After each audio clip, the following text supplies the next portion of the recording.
온 세계 매스컴은 지난 주간에 한 동굴에 집중해 있었습니다. 이름하여 동굴 13소년과 코치. 그들은 정말 기가 막히게 기적적으로 살아 돌아왔습니다. 이 이야기 속에는 하나님의 구원을 설명할 수 있는 요소가 다 들어 있습니다. 이 13명이 있었던 동굴, 그것은 바로 죄악과 죽음의 동굴 같은 이 세상, 자기 힘으로 도저히 자신을 구원할 수 없는 상황에 있는 인간의 모습과 흡사합니다. 그런데 수많은 사람들이 그 아이들을 찾아 나섰습니다. 살리기 위해서 영국에서도 오고 유럽 여러 나라에서도 전문 잠수사들이 왔습니다. 그리고 그들의 모든 힘을 다 합쳐서 기어이 13명을 살려내었습니다. 그러다가 희생도 있었습니다. 한 사람이 죽었습니다. 우리 하나님은 오랜 세월 동안 여러 하나님의 사람들을 총동원해서 우리를 찾아오셨습니다. 오랜 세월 찾아오셨습니다. 한두 사람이 아니라 수많은 하나님의 사람들을 동원하셔서 우리에게까지 오셨습니다. 하나님의 독생자 예수 그리스도가 십자가 위에서 우리를 위하여 죽으셨습니다. 특별히 한 사람 한 사람을 자루 같은 곳에 집어넣고 앞뒤에 이렇게 끌고 나가는 모습, 특별히 물 속에서 잠수사들이 그렇게 아이들을 쭉 인도하는 모습을 볼 때 그만 왈칵 눈물이 쏟아졌습니다. 왜냐하면 연상이 되었기 때문입니다. 하나님, 나 같은 것 하나 구원하시려고 수많은 사람들을 보내시고 역사를 진행하셔서 기어이 살려주셨구나 하는 그런 생각을 하며 하나님께 감사를 드릴 수 있었습니다. 주님은 지금도 구원의 역사를 진행하고 계십니다. 우리가 어떤 상황에 있든지 어떤 장소에 있든지 주님은 우리를 찾아오셔서 구원하시는 주님이십니다. 그리고 구원받은 우리 한 사람 한 사람을 이 구원의 역사, 또 다른 사람을 건져내는 역사에 또한 동원하고 계십니다. 예수님은 우리 구원하기 위하여 십자가 지시려고 예루살렘 성에 입성하셨습니다. 오늘 본문 말씀의 내용이 바로 그것입니다. 바로 그 다음 날 예수님은 열매가 없는 무화과 나무를 저주하셨습니다. 그런데 다음 날 아침에 보니까 그 나무가 말라 죽어 있는 것을 제자들이 보았습니다. 깜짝 놀라는 제자들에게 주님이 주신 말씀입니다. 하나님을 믿어라.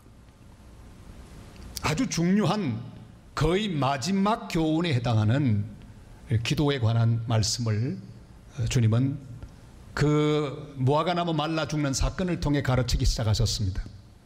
지금 제자들에게 문제가 너무나 많이 있습니다. 조국 이스라엘은 로마의 압제하에 있는 식민지가 되고 말았습니다. 지도자들은 정신을 차리지 못하고 있습니다. 기득권을 지키기에 여념이 없습니다. 모든 유대인들은 하나님을 찾기는커녕 쓸데없는 것을 찾습니다. 이 땅에 해결책을 찾으려 하고 있습니다. 여러분, 문제야 어떠하든지 시대가 그때와 다르든지 비슷하든지 간에 여러분, 우리의 인생 속에서, 삶 속에서 하나님 우리에게 주신 답은 하나밖에 없습니다. 그때도 말씀하셨지만 지금도 똑같이 말씀합니다. 하나님을 믿어라. 우리 하나님을 믿으라고 주님 말씀하고 계십니다. 하나님 속에 답이 있습니다. 오늘 그 답을 찾는 복된 시간이 되실 수 있기를 바랍니다. 하나님을 믿어라. 하나님을 믿는다는 것은 무엇을 의미할까요? 하나님을 믿는다는 것은 하나님이 말씀하시는 말씀의 능력을 믿는 것입니다. 21절 말씀을 우리 다 같이 읽겠습니다. 베드로가 생각이 나서 여짜오되 랍비어 보소서, 저주하신 무화과 나무가 말랐나이다. 아멘. 이 무화과 나무는 우리가 잘 알듯이 이스라엘 민족을 상징하는 나무입니다. 열매 없는 무화과 나무, 바로 그 당시 이스라엘 민족의 상태입니다. 예수님을 실망시켰습니다. 그 무화과 나무가 열매가 없어 실망시켰듯이 이스라엘 민족은 하나님 앞에 찬양의 열매도 없고 감사의 열매도 없고 순종의 열매도 없었습니다. 실망스러운 민족이었습니다. 입만 무성하고 주님을 믿지 않고 우상을 섬기는 이스라엘 민족, 그 나무와 꽃같이 주님을 실망시켰습니다. 그래서 바로 어제 그 나무를 저주하셨습니다. 14절 말씀 같이 읽을까요? 예수께서 나무에게 말씀하여 이르시되 이제부터 영원토록 사람이 내게서 열매를 따먹지 못하리라 하시니 제자들이 이를 듣더라. 아멘. 예수님이 역사의 주관자이십니다. 그가 역사를 진행하십니다. 그가 모든 것을 정하십니다. 계획하십니다. 그 계획대로 진행될 것입니다. 하나님의 섭리대로 이 땅은 전부 진행될 것입니다. 그의 말씀하신 대로 됩니다. 그의 선포하신 대로 이 모든 것은 이루어질 것입니다. 그 말씀대로 주후 70년 예루살렘은 바로 로마 장군 티투스에 의해서 완전히 멸망하고 맙니다. 하나님은 역사의 모든 것을 손에 쥐고 계십니다. 우리끼리 이렇게 물어봅니다. 저 북한 정권 언제 붕괴될까? 여러분, 언제쯤 무너지게 되고 통일될까요? 우리는 모릅니다. 그러나 답이 있습니다. 언제 무너질까요? 하나님이 말씀하실 때 무너질 것입니다. 여러분, 통일이 언제 될까요? 이런저런 예측을 아무리 해봐도 우리는 모릅니다. 그러나 답을 알고 있습니다. 제가 물으면 여러분 답하시기를 바랍니다. 우리 민족의 통일은 언제 이루어질까요? 하나님이 말씀하실 때. 여러분, 하나님 말씀하시면 다 해결되게 될 것입니다. 내년 여름에 우리 전교인 수련회를 금강산에서 하게 될지도 모릅니다. 제 말을 영 믿지 않으시는데 우리는 모릅니다. 하나님 말씀하시면 내년 여름에 부산에서 기차를 타고 기차를 대절해서 금강산까지 가게 되는 그날이 오게 될지 누가 알겠습니까? 하나님의 만약에 말씀하시기만 하면 다 이루어질 것입니다. 지금 우리가 직면하고 있는 우리 개인의 난제들이 있습니다. 도저히 풀리지 않는 문제. 언제 그 난제가 해결될까요? 대답하십시오. 하나님이 말씀하실 때, 말씀하시기만 하면 다 해결될 것입니다. 주님이 풀어주시고 그 풀어주시는 능력 따라 풀릴 것이고, 주님이 풀어주시면 풀리게 되지만 주님이 저주하시면 무너질 것입니다. 주님이 축복하시면 세워질 것입니다. 예배는 우리가 바로 하나님 말씀을 듣는 시간입니다. 우리는 선포되는 하나님 말씀을 믿어야 합니다. 말씀을 그저 말씀으로 받지 말고 하나님 주신 응답으로 받아야 합니다. 에스겔이 본 환상처럼 주의 말씀이 선포될 때 에스겔 골짜기 마른 뼈들이 지극히 큰 군대로 일어나서 하나님께 영광 돌린 것처럼 주의 말씀이 선포될 때 우리 가운데 이런 역사가 일어나야 합니다. 처녀 마리아에게 주의 말씀이 임했습니다. 네가 아들을 낳으리라. 그때 마리아는 대답하지요. 주의 계집종이오니 주의 말씀대로 이루어지이다. 밤새도록 고기 한 마리도 잡지 못한 베드로에게 주님 말씀이 임합니다. 그물을 배 오른편에 던지라. 베드로는 말합니다. 주여, 밤새도록 그물을 던져도 고기 한 마리 잡지 못했지만 말씀에 의지하여 내가 그물을 던지리라. 순종하고 던졌을 때 그물이 찢어질 정도로 많은 고기를 잡을 수가 있었습니다. 하나님의 계획을 믿으시기를 바랍니다. 하나님의 섭리를 믿으시기를 바랍니다. 하나님 말씀을 믿으시기를 바랍니다. 그래서 구원의 은총을 구체적으로 누리는 복된 성도들의 삶이 다 되시기를 주님의 이름으로 축원합니다. 말씀의 능력을 믿는 사람은 뭘 할까요? 기도하게 되어 있습니다. 왜냐하면 반드시 하나님은 기도를 통해 역사를 이루기 때문입니다. 말씀의 능력을 믿는다면 기도의 능력도 같이 믿어야 합니다. 말씀을 믿고 기도하시기를 바랍니다. 23절 말씀 우리 다 같이 읽겠습니다. 내가 진실로 너희에게 이르노니 누구든지 이 산들어 들리어 바다에 던져지라 하며 그 말하는 것이 이루어질 줄 믿고 마음에 의심하지 아니하면 그대로 되리라. 아멘. 이게 무슨 의미일까요? 이런 의미입니다. 너희들 내가 하는 거 봤지? 내가 어제 말씀을 선포하는 거 너희들 들었지? 그대로 이루어졌어. 기도는 이렇게 하는 거야. 내가 한 말을 믿고 믿음으로 기도하면 돼. 너희들의 욕심을 이루기 위해 기도하는 것이 아니라 내 뜻을 이루기 위해 내 뜻대로 기도하면 그대로 이루어지는 것이 바로 기도야. 주님 그렇게 말씀하고 계십니다. 아무리 큰 제목도 하나님 앞에 크지 않습니다. 아무리 작은 제목도 하나님 앞에 사소한 제목이 아닙니다. 기도하기에 너무 큰 제목도 없고 기도하기에 너무 작은 제목도 없습니다. 여기 이 산들어 명하여 바다에 던지란 말이 있습니다. 그 당시 이스라엘 사람들이 흔히 쓰는 관용구입니다. 무슨 뜻일까요? 어려운 일이라 그 말이죠. 불가능한 일이라 그 말이죠. 어떤 사람들이 생각하기에 불가능해 보여도 하나님이 말씀하시면 그대로 된다 그 말씀입니다. 믿음으로 기도하면 그대로 된다 그 말씀입니다. 그 말하는 것이 이루어질 줄 믿고, 무슨 말씀입니까? 그 기도하는 것이 주님의 말씀에 바탕을 두어야 합니다. 주님의 뜻과 같아야 합니다. 그리고 마음에 의심하지 말아야 합니다. 그 뜻을 밝히면 두 마음을 품지 말아야 합니다. 우리 속에 기도하면서 이런 생각 가질 수 있습니다. 기도해도 안 돼. 괜히 기도하는 거야. 이 제목은 너무 어려워. 안 될 거야. 이렇게 두 마음이 우리 속에 생깁니다. 그러나 주님은 우리에게 말씀하시지요. 24절 말씀 다 같이요. 그러므로 내가 너희에게 말하노니 무엇이든지 기도하고 구하는 것은 받은 줄로 믿으라. 그리하면 너희에게 그대로 되리라. 아멘. 아주 인기 있는 영화 배우이기도 하고 또 감독이기도 한 최강희 씨의 간증을 들었습니다. 직업상 술을 많이 하게 되고 담배도 많이 하게 되었던 모양입니다. 교회는 다니는 사람이었는데 그날 또 어떤 교회를 참석했습니다. 설교 다 마치고 그 교회는 아마 설교 후에 통성기도 하는 그런 습관이 있는 교회였던 것 같습니다.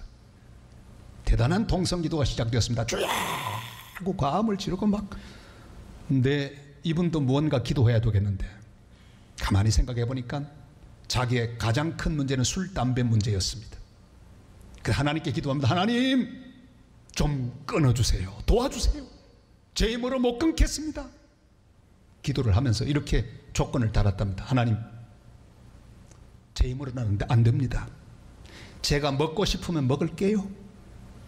피고 싶으면 필게요. 그러나 맹목적으로 습관적으로 먹고 피는 건 안 하겠습니다. 먹고 싶어야 먹겠습니다. 그렇게 기도를 마쳤대요.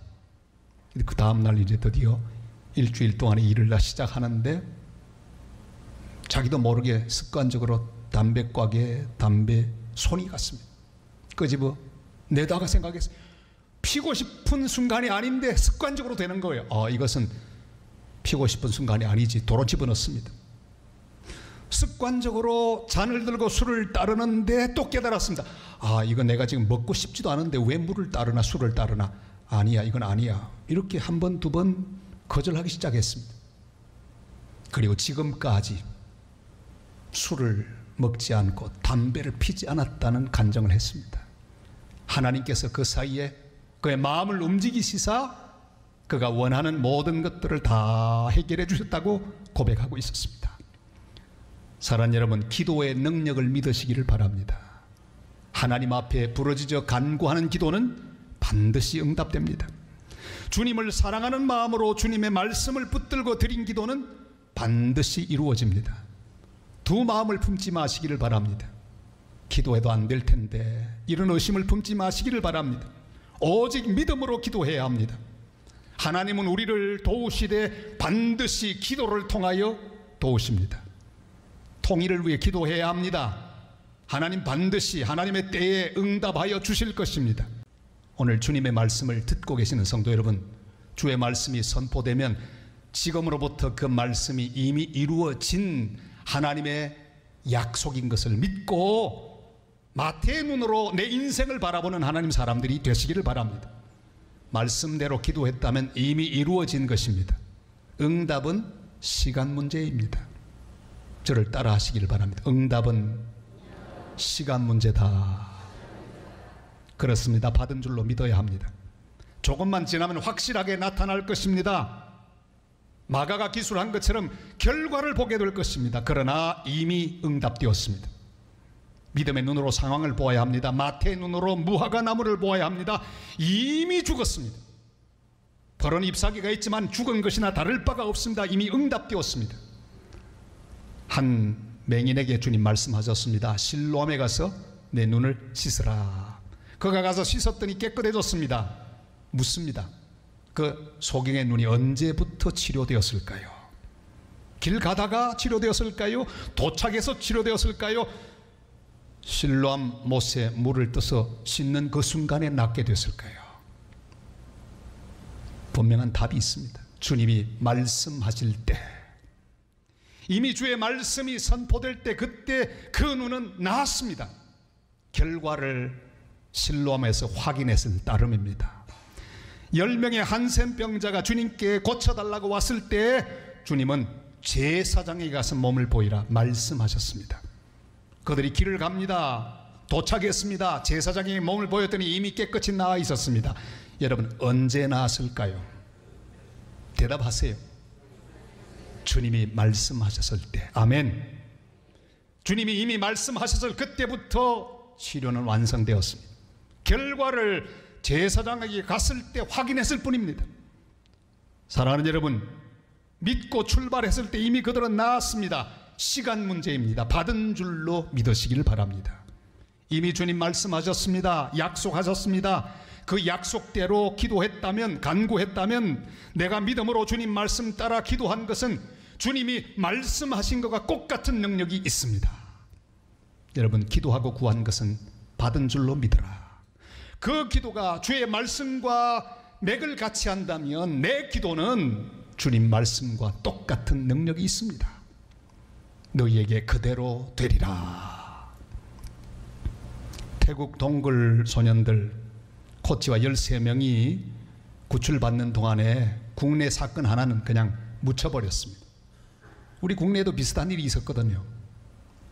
지난 8일 오후 7시 반에 전북 군산 어청도 앞바다에서 새우잡이 배 한 척이 그만 풍랑에 확 뒤집어지고 말았습니다. 생사를 모릅니다. 자, 그런데 그 배에는 다행히 에어포켓이 형성이 되었습니다. 배가 이렇게 전복되는 우연치 않게 공기가 모여있는 그런 지점이 있습니다. 거기에 이렇게 목을 내고 숨을 쉬면 몇 시간 견딜 수가 있어요. 다행히 생긴 에어포켓, 거기에 사람들이 모여서 마지막 숨을 아껴가면서 구조의 손길을 기다리고 있었습니다. 2시간을 견뎠습니다. 그때 마침 해경대원들이 도착을 했습니다. 그들이 뒤집어진 배 밑바닥 위에 올라갔습니다. 두드리며 소리칩니다. 살아있다면 응답하세요. 몇 명 살아있는지 그 숫자대로 쾅쾅 두들기세요. 그랬더니 한참 있다가 드디어 소리가 들려옵니다. 쾅, 쾅, 쾅, 쾅 4번 두들겼습니다. 4사람이 살아있다는 거예요. 그리고 해경대원들은 들어가서 그들을 구출했습니다. 4명이 살았습니다. 그들은 구조를 받았습니다.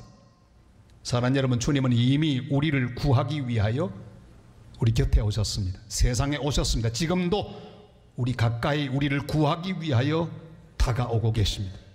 주님 우리에게 말씀하십니다. 기도하고 구한 것은 받은 줄로 믿으라. 여러분, 기도는 내가 하나님을 향한 구조 신호를 보내는 것이라기보다는 우리를 찾아오시는 주님의 거룩한 그 사랑을 확신한 믿음의 응답이라고 우리는 고백해야 합니다. 바로 이런 겁니다. 주님, 우리 여기 있습니다. 우리를 도와주실 줄 믿습니다. 살려주시옵소서. 구원해 주실 줄 믿습니다. 우리 민족을 살려주실 줄 믿습니다. 우리 모두 7천만입니다. 주님, 한국교회를 살려주십시오. 저 열방 땅끝에 있는 민족들을 살려주십시오. 구원해 주십시오. 이렇게 부르짖어 간구하는 하나님의 사람들이 되시기를 주님의 이름으로 축원합니다. 십자가를 앞에 두신 예수님, 어두워진 세상을 살아갈 제자들 향해 남겨주신 가장 강력한 격려가 무엇입니까? 하나님을 믿으라. 이것이면 충분합니다. 너희는 마음에 근심하지 말라. 하나님을 믿으니 또 나를 믿으라. 그냥 막연히 믿지 말고 하나님의 말씀의 능력을 믿고 말씀대로 기도하면 반드시 주님의 뜻은 이루어진다고 약속하셨습니다. 응답은 이미 그 약속 가운데 우리에게 임했습니다. 받은 줄로 믿고 믿음으로 간구할 수 있기를 바랍니다. 아직 바짝 마른 뿌리가 보이지 않고 뿌리와 죄악의 푸른 잎이 아직은 무성할지라도 곧 주님 앞에서 다 사라지고 정리될 것을 믿고 믿음으로 살아가는 복된 성도들이 다 되시기를 주님의 이름으로 축원합니다.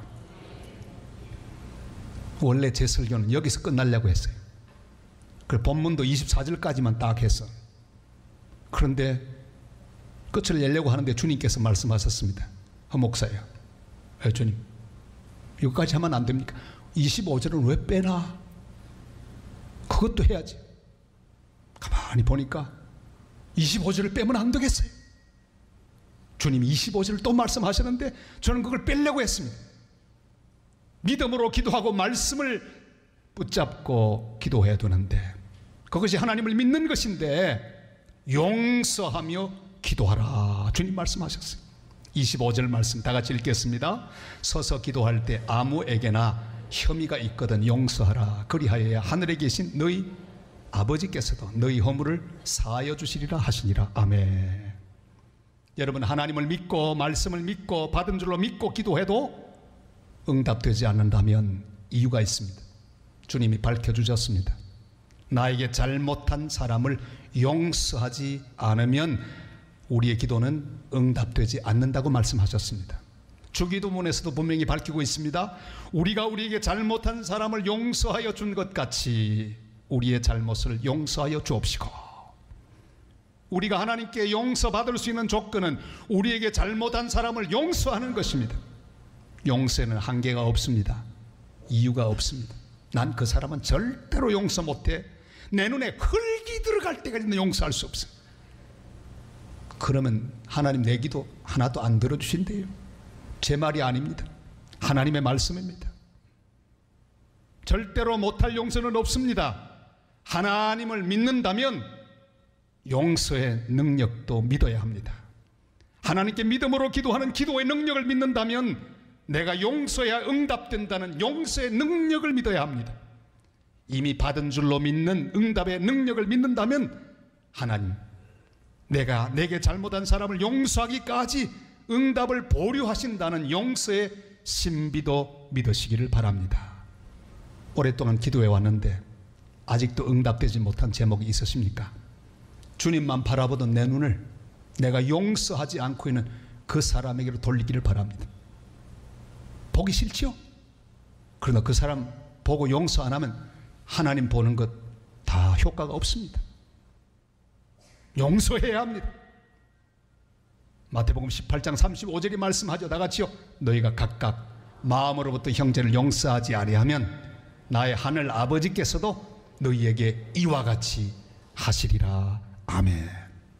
사랑하는 성도 여러분, 이 혼란하고 미움과 절망과 어둠이 가득한 세상 속에서 우리가 사는 길은 하나밖에 없습니다. 오늘 또 찾아오셔서 우리 마음 문을 두드리시는 주님께서 말씀하십니다. 하나님을 믿으라. 말씀의 능력을 믿으라. 기도의 능력을 믿으라. 응답의 신비를 믿으라. 그뿐 아니라 용서의 능력을 믿으라.